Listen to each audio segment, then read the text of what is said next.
Video like जरूर कर लीजिए और ऐसे वीडियो लगातार फ्री में पाने के लिए चैनल को तुरंत सब्सक्राइब कर लीजिए और बेल आइकन को जरूर टैप कर लीजिए ताकि आगे भी सारे वीडियो आपको मिलते रहे। यूट्यूब में फॉलो करते हैं तो प्लीज ये वाला फ्री टेलीग्राम चैनल जरूर ज्वाइन कर लीजिएगा। सारे नोटिफिकेशन सारे अपडेट यहीं पे आते हैं। हेलो फ्रेंड्स, आपका स्वागत है आपके अपने परिवार CSAT प्रिपरेशन पर। आज की इस क्लास में हम लोग यूपी ट्रिपल एससी पीईटी के मैथ्स और रीजनिंग के प्रश्नों को हल करेंगे जो कि पिछले वर्षों के पेपर में पूछे गए। देखिए, अगर आप पीईटी की तैयारी कर रहे हैं तो हमारी team study for civil services के एप्लीकेशन को इंस्टॉल कीजिएगा। अगर आप हमारे टीम के पैड ग्रुप से जुड़ना चाहते हैं तो ये संपर्क सूत्र है, आप इन नंबर्स पे फ़ोन कर सकते हैं। ये ज्ञान सर का व्हाट्सअप नंबर है, आप व्हाट्सअप के माध्यम से भी संपर्क कर सकते हैं। @Study for civil services search करके टेलीग्राम पे हमें ज़रूर फॉलो कीजिएगा। ठीक, चलिए अब यहाँ पे हम लोग क्वेश्चन को शुरुआत करते हैं। देखिए, जितने भी क्वेश्चन है सब पीटी में आए हुए क्वेश्चन है, प्रीवियस ईयर क्वेश्चन है। देखिए यहाँ पे क्वेश्चन दिख रहा है 885 गुड़े 885 गुड़े 885 प्लस 115 गुड़े 115 प्लस 115 है ना। 885 गुड़े 885 प्लस 115 गुड़े 115 माइनस 885 गुड़े 115 है ना। देखिए ये क्वेश्चन जो है ना, ये सर्व समीकरण पर आधारित एक क्वेश्चन है। अगर आपको फार्मूला याद है तो ये क्वेश्चन आपके लिए एक पल में हो जाएगा, और अगर आपको फार्मूला याद नहीं है तो ये क्वेश्चन आपको काफ़ी ज़्यादा उलझाएगा। तो चलिए देखते हैं सर्व समीकरण का कुछ फार्मूला मैं आपको बताता हूँ। इन फार्मूलों को आप लिख लीजिए और कोशिश करिएगा कि ये फार्मूला आपको याद रहे। अगर ये फार्मूला आपको याद रहेगा तो आपके लिए चीज़ें काफ़ी ज़्यादा आसान हो जाएंगी, और अगर आपको फार्मूला नहीं याद रहेगा तो आपको थोड़ी बहुत समस्या का सामना करना पड़ेगा। देखिए, फार्मूला अगर सर्व समीकरण की बात करेंगे तो आपने जरूर देखा होगा बचपन में a प्लस बी का होल स्क्वायर है ना। ये पहला सर्व समीकरण होता है a square plus B square plus 2ab है ना। फिर आगे लिखो आता है फार्मूला a माइनस बी का whole square, a square plus B square minus 2ab। फिर इसी फार्मूले को ना इसको मिक्स करके 2 से 3 फार्मूला और क्रिएट किया जाता है। जैसे देखिए, a प्लस बी का whole square plus a minus B का होल स्क्वायर। अगर आपके सामने कभी ऐसा फार्मूला आ जाए है ना, तो इस कंडीशन में अगर आप इसको हल करेंगे तो आपका जो फाइनल आंसर आएगा ये आएगा 2a square plus B square. आप इसको डायरेक्ट याद रख सकते हैं। ठीक, अगर यही चीज़ आपको ऐसे दे दे a प्लस बी का whole square minus a minus B का होल स्क्वायर, अगर आप इसको कैलकुलेट करेंगे तो इसका आंसर आएगा 4ab। फिर एक फार्मूला होगा a प्लस बी का होल स्क्वायर, ये सॉरी यहाँ पे माइनस रहेगा, a माइनस बी का whole square minus a plus B का होल स्क्वायर। आप इसको कैलकुलेट करेंगे तो आंसर आएगा minus 4ab। a square minus B square is equal to होता है एक कोष्ठक में a प्लस बी और दूसरे कोष्ठक में a माइनस बी। ठीक, तो इस तरीके से इसके मतलब कि देखिए दो वाले फार्मूले, इसके अलावा ना आप इन फार्मूलों को और भी मॉडिफाई कर सकते हैं। a square plus B square अगर आप बात करेंगे तो इसका दो स्वरूप बनेगा। एक बनेगा a प्लस बी का होल स्क्वायर, देखिए यहाँ पे प्लस है तो आप लिखेंगे माइनस 2ab। ठीक, और एक फार्मूला बनेगा इसका a, रुके मैं साइड में यहाँ लिख दे रहा हूँ, a माइनस बी का होल स्क्वायर, देखो यहाँ पे माइनस है तो आप यहाँ पे लिखेंगे प्लस 2ab। ठीक तो ये कुछ फार्मूले मैंने लिखे हैं जो कि स्क्वायर से रिलेटेड है। इसके बाद क्यूब वाले फार्मूलों को देखते हैं। देखिए, ये फार्मूला मैं आपको इसलिए बता रहा हूँ क्योंकि क्वेश्चन सॉल्व कराना, इसका आंसर आप भी कर लेंगे, आपको किसी और माध्यम से भी मिल जाएगा, लेकिन एक क्वेश्चन के साथ कितने तरीके के और क्वेश्चन बन सकते हैं ये बताना मेरा प्रमुख उद्देश्य है। इसीलिए मैं एकदम बेसिक से आपको डिटेल में सब कुछ बताते हुए चल रहा हूँ। तो देखिए, आप इन फार्मूलों को नोट डाउन कर लीजिएगा। इसके बाद मैं थोड़ा सा स्पेस क्रिएट करता हूँ यहाँ पे और आगे क्यूब वाले फार्मूले बताता हूँ। ठीक, देखिए अब अगर हम लोग और आगे बढ़ेंगे और आप क्यूब के फार्मूलों पर जाएंगे तो आपको मिलेगा a प्लस बी का होल क्यूब है ना। a प्लस बी का होल क्यूब जो होता है इसका फार्मूला होता है a cube plus B cube plus 3ab और ब्रैकेट में a प्लस बी है ना। इसका एक स्वरूप ये होता है ना। अब देखिए, इसके बाद अगर इसका माइनस स्वरूप लिया जाए a माइनस बी का होल क्यूब है ना, तो चीज़ें क्या होंगी, जो यहाँ पे आपने प्लस लिखा है वो माइनस हो जाएगा। a cube minus B cube minus 3ab और ब्रैकेट में a माइनस बी है ना। ये आप डायरेक्ट याद रखिएगा, यहाँ पे क्यूब रहेगा। ठीक, अब देखिए इसके बाद इसके कुछ स्वरूप और होते हैं, a cube plus B cube, इसका फार्मूला होता है एक कोष्ठक में a प्लस बी और दूसरे कोष्ठक में a square plus B square minus ab है ना। इसके बाद इसको माइनस के स्वरूप में लेंगे तो a cube minus B cube, इसका फार्मूला होता है एक कोष्ठक में a माइनस बी और दूसरे ब्रैकेट में आपको मिलेगा यहाँ पर a square plus B square और प्लस ab है ना। तो ये इसके कुछ स्वरूप होते हैं, इसको आपको याद रखना है। अगर आप इन फार्मूलों को याद रखेंगे तो चीज़ें काफ़ी आसान हो जाएंगी। ठीक, चलिए यहाँ पे रुकिए और इसको थोड़ा सही करते हैं। चलिए देखिए, अब इसके बाद हम लोग और अगर आगे बढ़ेंगे, देखिए यहाँ पे इस क्वेश्चन को आप ध्यान से देखिए, अगर हम इसको ए मान ले और इसको बी मान ले, तो देखो यहाँ पे ए गुड़े ए आपको मिल रहा है ए क्यूब, है ना, और फिर प्लस का साइन है, बी गुड़े बी आपको यहाँ पे दिख रहा है बी क्यूब, ए क्यूब प्लस बी क्यूब ऊपर है और नीचे क्या दिख रहा है, देखिए ए गुड़े ए मतलब ए स्क्वायर प्लस बी गुड़े बी मतलब बी स्क्वायर और माइनस ए बी। देखिए अब अगर आप ध्यान से देखेंगे इस फार्मूले को, देखिए ये फार्मूला है ना, ए क्यूब प्लस बी क्यूब को जब आप ओपन करेंगे तो ऊपर आप इसको ऐसे लिख पाएंगे, देखिए यहाँ पे आप इसको आराम से लिख लेंगे, ए प्लस बी एक कोष्टक में और दूसरे कोष्टक में A square plus B square minus A B. ठीक है, यहाँ पे ए बी रहेगा, ठीक है, यहाँ पे थोड़ा ये मतलब मार्कर नहीं चल रहा है, आप मान लीजिएगा, और बटे में A square plus B square minus A B. देखिए ये A square plus B square minus A B से पूरा कैंसिल हो जाएगा, आपको डायरेक्ट मिलेगा ए प्लस बी। तो आपको अगर फार्मूला याद रहेगा ना, तो ये क्वेश्चन मैंने थोड़ा सा आपको एक्सप्लेन किया डिटेल में, तो यहाँ पे टाइम लगा है, और जब पेपर में आपके सामने क्वेश्चन आएगा और आपको फार्मूला याद रहेगा तो आप तुरंत देख के आसानी से क्लियर कर लेंगे। तो इसका बिल्कुल सही ऑप्शन आंसर हो जाएगा ए प्लस बी। अब आप इसको जब ऐड करेंगे 885 और 115 तो 1000 इसका सही ऑप्शन हो जाएगा। ठीक, तो 1000 इसका आंसर आएगा। ये क्वेश्चन सॉल्व करना बड़ी बात नहीं था, इसमें तरीका सीखना कि क्वेश्चन को कैसे टैकल करना है, ये चीज हमें ध्यान देने की जरूरत थी। तो देखिए इस तरीके के और भी क्वेश्चंस आपको पेपर में मिल सकते हैं, इसके लिए तैयार रहिएगा। चलिए आते हैं, देखिए फिर आते हैं नेक्स्ट स्लाइड पे।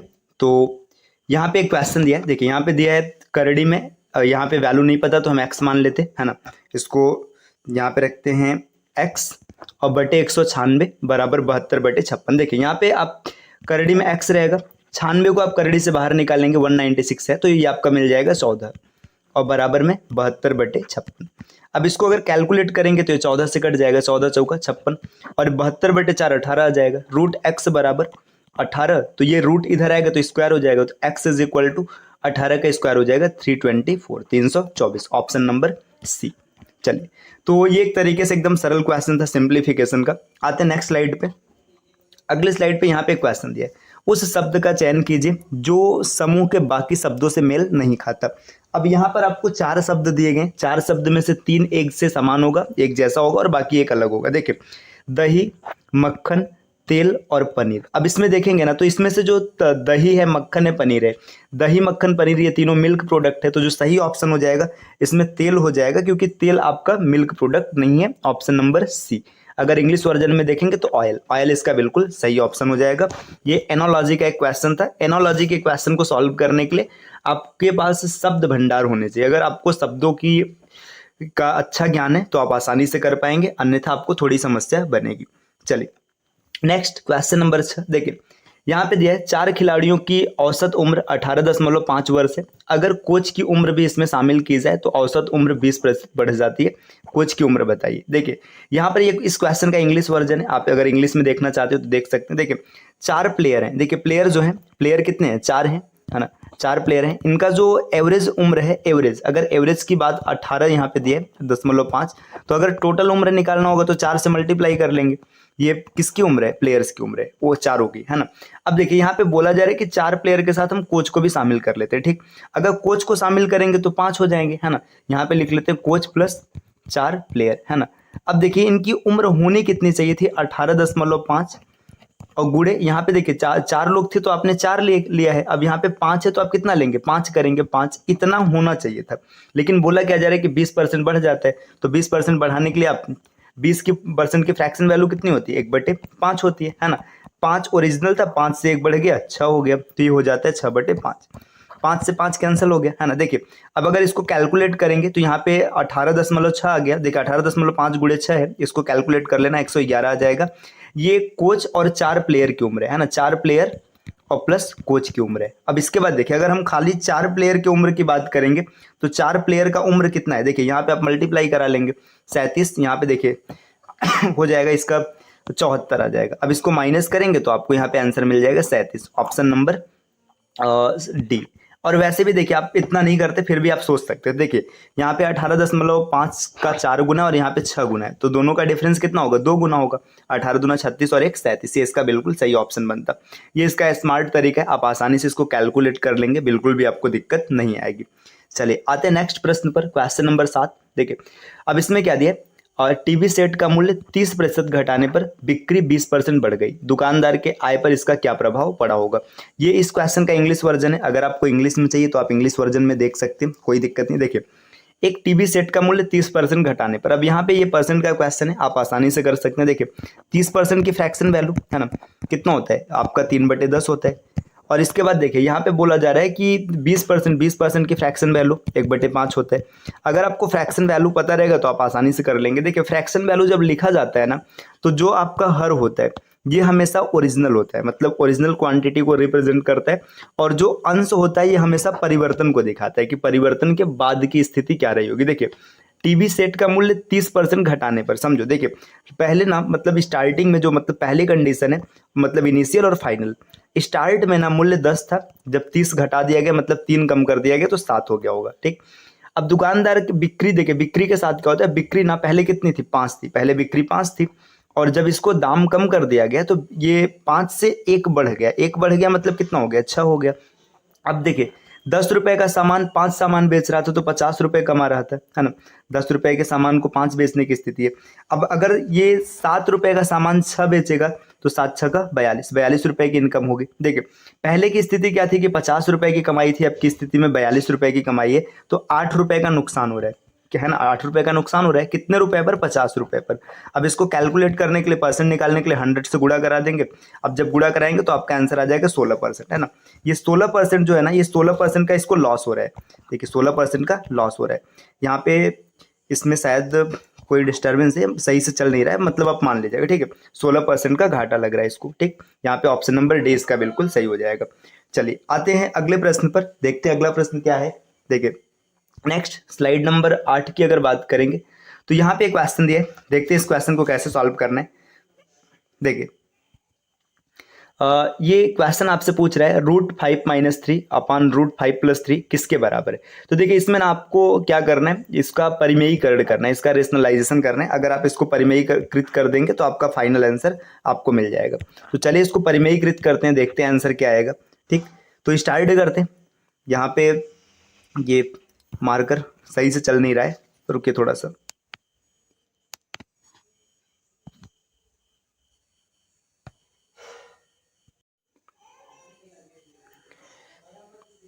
देखिए यहाँ पर एक प्रश्न है, करड़ी में 5 - करड़ी में 3 बटे करड़ी में 5 + करड़ी में 3 इसके बराबर है। अब यहाँ पर 4 ऑप्शन दिए। अब देखिए यहाँ पे ऑप्शन आप देख रहे हैं, इसमें हर नहीं दिया है, इसका मतलब कि ये जो आपको भिन्न दिया है इसका आपको परिमेयीकरण, रेशनलाइजेशन करना है। तो देखो रेशनलाइजेशन का तरीका क्या होता है, जो हर होता है उसके साइन को चेंज करके अंश और हर दोनों में गुणा कराते हैं। तो इसमें कैसे करेंगे, देखिए √5 - √3 अपॉन √5 + √3, देखिए ये दिख रहा है। अब क्या करेंगे, मल्टीप्लाई कराएंगे √5 - √3 अपॉन √5 - √3। ऐसा क्यों किया गया, देखिए यहाँ पे प्लस था तो प्लस को आपको चेंज करके माइनस देना है। यहाँ पे दोनों टर्म सेम है, जब दोनों सेम है तो अभी आपने शुरू में देखा था फार्मूला, है ना। तो इसको लगा लेंगे √5 - √3 का होल स्क्वायर। इसको ए मान सकते हैं, इसको बी मान सकते हैं। आप देखिए ये ए प्लस बी और ए माइनस बी क्या होता है, ए स्क्वायर माइनस बी स्क्वायर। तो √5 का स्क्वायर माइनस √3 का स्क्वायर। देखिए जब कभी भी किसी रूट का स्क्वायर किया जाता है तो रूट वहां से कैंसिल हो जाता है। अब इस फार्मूले को देखो ओपन करेंगे तो यहाँ पे आप लिखेंगे 5, क्योंकि यहाँ पे करड़ी का स्क्वायर करेंगे तो करड़ी हट जाएगा, है ना। प्लस 3, देखिए ए स्क्वायर प्लस बी स्क्वायर और -2ab, तो यहाँ पे 2 अप्लाई करेंगे और 5 से 15 ये हो जाएगा। और बटे देखिए यहाँ पे क्या होने वाला है, 5 इस करड़ी का स्क्वायर करेंगे तो यहाँ से करड़ी हट जाएगा, तो 5 और माइनस में 3, है ना। अब इसके बाद इसको और आगे बढ़ाएंगे तो 5 और 3 कितना हो जाएगा, 8 हो जाएगा। प्लस और इस साइड आज कुछ कमी है इसमें, ये स्टाइल इधर चल नहीं रहा है, मैं इस साइड लिख देता हूँ। देखिए यहाँ पे लिख देते हैं, इधर पता नहीं क्यों स्टाइलर चल नहीं रहा है। देखिए अब यहाँ पे 5 और 3 कितना हो जाएगा, 8 हो जाएगा। 8 + 8 माइनस 2 करड़ी में 15 और बटे में यहाँ पे देखिए 5 में से 3 जाएगा, कितना बचेगा, 2 बचेगा। अब 2 को आप कॉमन कर सकते हैं, 2 को जैसे ही कॉमन करेंगे तो 2 कॉमन करते ही आपको मिल जाएगा 4 माइनस करड़ी में 15 और यहाँ पे 2 कॉमन रहेगा और 2 से 2 कैंसिल हो जाएगा। तो ऑप्शन नंबर बी इसका बिल्कुल सही तरीका होगा। तो देखिए इस क्वेश्चन को भी आप आसानी से टैकल कर सकते थे, कोई ऐसा क्वेश्चन नहीं था कि आप नहीं कर पाएंगे, बस आपको बेसिक्स को थोड़ा सा मजबूत रखना है। चलिए आते नेक्स्ट क्वेश्चन पे, क्वेश्चन नंबर 9। क्वेश्चन नंबर 9 में देखिए क्या दिया है, किसी निश्चित कूट में प्रोडक्शंस को यहाँ पे इसको इसका कोड दिया गया है, लिखा जाता है। इसी कोड में ओरिएंटेशन को क्या लिखा जाएगा, तो आपको क्या करना है इस क्वेश्चन में, सबसे पहले ना इस प्रोडक्शन का कोड निकालना है। देखिए प्रोडक्शन को लिखा गया PRODUCTIONS, है ना, ये प्रोडक्शन है। इसका कोड क्या लिखा गया, देखो पी से ना क्या लिखा गया, क्यू लिखा गया है ना। अब क्यू लिखा गया मतलब आपको दिख रहा होगा कि ये +1 लिखा गया है ना, ये +1 है ना। और आगे बढ़ते देखिए आर है, आर से क्यू लिखा गया, आर से क्यू लिखा गया मतलब ये -1 के स्टेटस में। ओ से पी लिखा गया तो ये +1 के स्टेटस में दिख रहा है ना, ये +1 है। अब डी से सी हो गया मतलब ये -1 का स्टेटस दिख रहा है ना, ये -1 का स्टेटस हो गया। फिर आगे और बढ़ेंगे है ना, यू से भी मतलब ये +1 है ना, +1 हुआ है। इसके बाद और आगे बढ़ेंगे, देखिए सी से, देखिए सी से क्या हुआ है, भी के बाद सी से ना ई हो गया। अब यहाँ पे देखिए +2 है, अब 1 का स्टेटस नहीं दिख रहा है, 2 का स्टेटस दिख रहा है ना। फिर आगे क्या है, टी के बाद ना देखिए टी के बाद यू है ना, टी यू, यहाँ पर भी +2 का स्टेटस दिख रहा है, नहीं सॉरी +1 का स्टेटस दिख रहा है ना। इसके बाद और आगे बढ़ेंगे, आई, आई के बाद -1 का स्टेटस है ना, ये -1 है तो यहाँ पे आई मिल गया। अब ओ के बाद बात करेंगे तो ओ का +1 है ना, फिर -1 है, फिर +1 है। तो इसका मतलब देखिए आप अगर ध्यान से देखेंगे ना तो यहाँ पे जो सी है, सी में +2 हुआ है ना, सी में +2 हुआ है। अब सी की अगर बात करें, देखिए 1 2 3 4 5, 1 2 3 4 5 है ना, जो बीच वाला है ना उसमें +2 है, मतलब जो एकदम मिडल होगा, एकदम मिडल में रहेगा उसमें +2 करेंगे। और इसके बाद ना इधर क्या होगा, +1 -1, फिर यहाँ पे देखिए माइनस, ये मतलब +1 -1 की सीरीज चलता रहेगा। तो इस तरीके से अगर हम इसकी बात करेंगे ओरिएंटेशन की, देखिए ओरिएंटेशन में 1 2 3 4 5 6 7 8 9 10 11, 11 लेटर्स हैं। 11 लेटर्स में ना जो एकदम बीच वाला होगा, देखिए छठा लेटर 2 2 4 2, देखिए जो टी है ना, टी में आपको +2 चाहिए, तो टी में +2 अगर करेंगे तो देखिए टी में अगर बात करेंगे तो यू भी है ना, तो इसका मतलब जो छठा लेटर होना चाहिए वो भी होना चाहिए। तो देखिए ये ऑप्शन अभी होल्ड कर रहे हैं है ना, ये ऑप्शन कैंसिल हो गया है ना। क्यों कैंसिल हो गया, क्योंकि यहाँ पे छठा लेटर यू है ना। देखिए इधर देखिए 2 2 4 और ये भी होल्ड कर रहे हैं, तो एक ऑप्शन तो यहाँ से क्लियर हो गया कि ये ऑप्शन कभी आंसर नहीं आ सकता। अब देखिए पी की बात करेंगे, ओ है ना, तो ओ का आंसर पी आएगा, मतलब ये वाला ऑप्शन भी कैंसिल हो गया है ना। अब देखिए यहाँ से 2 ऑप्शन बचे, आपको या तो ए सही मिलेगा या तो कौन, सी सही मिलेगा। देखिए आर है, आर से एक पीछे करेंगे तो आपको क्यू मिलेगा, यस नहीं मिलेगा है ना। तो इससे ये क्लियर हो गया कि ऑप्शन नंबर ए सही होगा। अगर आप थोड़ा सा टेक्निकल सोचेंगे, थोड़ा सा दिमाग लगाएंगे तो बिना ज़्यादा मेहनत के आप आंसर आराम से फाइंड आउट कर सकते हैं। देखिए हम लोगों ने इसमें पूरा कोड नहीं फाइंड किया, सबसे पहले यहाँ पे हमें पता चला कि बीच वाला 2 बढ़ेगा, तो हमने जब बीच वाले को देखा तो बीच में ये आपको टी था है ना, टी के बाद यू और वी आना चाहिए था, वी आना चाहिए था। देखिए इसमें यू था तो पहला ऑप्शन एलिमिनेट हो गया है ना, खत्म हो गया। फिर इसके बाद हम लोग ओ से अगर आगे बढ़ेंगे ना तो ओ के बाद देखिए जब +1 करेंगे तो पी आना चाहिए, तो ये ऑप्शन भी एलिमिनेट हो गया था है ना। इसके बाद ये 2 ऑप्शन बचा था है ना, मान लीजिए इसमें पी था, इसमें भी पी था। अब हम फिर आगे बढ़ेंगे, आगे बढ़ने के बाद आर है ना, तो आर को एक पीछे करेंगे तो क्यू मिलेगा, यहाँ पे यस मिल रहा था इसलिए ये भी एलिमिनेट हो गया, तो ऑप्शन नंबर ए इसका बिल्कुल सही बन गया था। तो इस तरीके से आप इसको भी निकाल लेंगे। चलिए अगले स्लाइड पर आते हैं, देखिए नेक्स्ट अगला क्वेश्चन। रीता की ओर इशारा करते हुए निखिल ने कहा, मैं उनकी माँ के पुत्र का इकलौता पुत्र हूँ। रीता निखिल से किस प्रकार संबंधित है ना।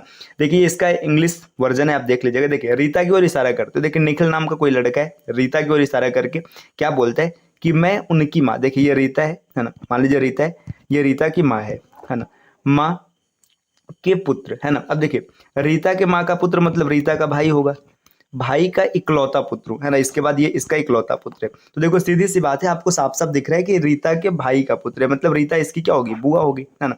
तो यहाँ पे ऑप्शन नंबर ए सही हो जाएगा, आंट। ठीक है, ऐसे यहाँ पे देखिए इसमें ऑप्शन वैसा नहीं दिया है, लेकिन ब्लड रिलेशन में जब अगर कभी भी आप ब्लड रिलेशन को पढ़ेंगे डिटेल में तो वहाँ पे ऐसा बोला जाता है कि नेम से हम लोग कभी जेंडर क्लियर नहीं कर सकते। अगर यहाँ पे सी एन डी का ऑप्शन दिया रहता ना, कैन नॉट बी डिटरमाइंड है ना, तो यहाँ पे आप सी एन डी को टिक करते, क्योंकि रीता का मतलब कहीं पर जेंडर का जिक्र नहीं है, खाली ऐसे नाम दिया, तो यहाँ पे सी एन डी नहीं था तो आप बुआ के साथ चले गए, ये सही हो गया।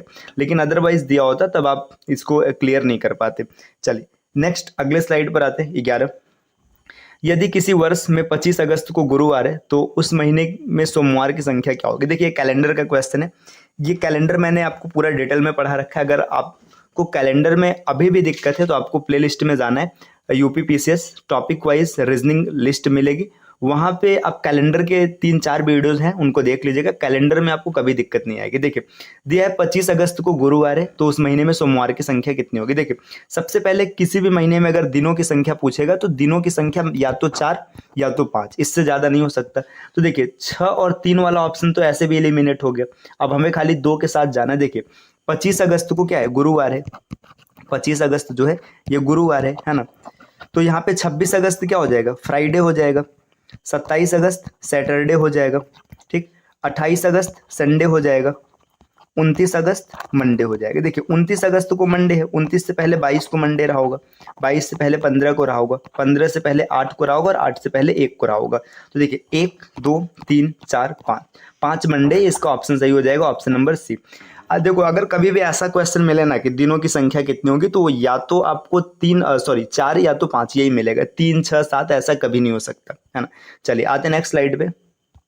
अगले स्लाइड पे दिया है, दिए गए विकल्पों में से संबंधित शब्द का चयन कीजिए। देखिए पक्षी विज्ञानी जो होता है वो पक्षी से संबंधित है, तो नृविज्ञानी, नृ मतलब होता है यहाँ पे एक तरीके से बात किया जाता है मनुष्य की, है ना। तो नृविज्ञानी किससे संबंधित है, मानव से संबंधित है। अगर आपको हिंदी से दिक्कत है तो देखिए यहाँ पे आप देख सकते हैं आर्थिनोलॉजिस्ट जो होता है ये बर्ड से रिलेटेड है। तो एंथ्रोपोलॉजिस्ट किससे संबंधित है, तो एंथ्रोपोलॉजिस्ट का मतलब होता है ये कि वन वर्ड सब्स्टिट्यूशन में भी कई बार पूछता है। एंथ्रोपोलॉजिस्ट का मतलब होता है वन हु स्टडीड मैनकाइंड, मतलब जो मैनकाइंड के बारे में पढ़ता है। तो यहाँ पे ऑप्शन हो जाएगा सी। अगर आप मतलब इंग्लिश के माध्यम से भी इसको देखते तो आप आसानी से क्लियर कर लेते, आपको कोई भी दिक्कत नहीं आता। तो ये आज कुछ क्वेश्चंस हम लोगों ने टैकल किए हैं।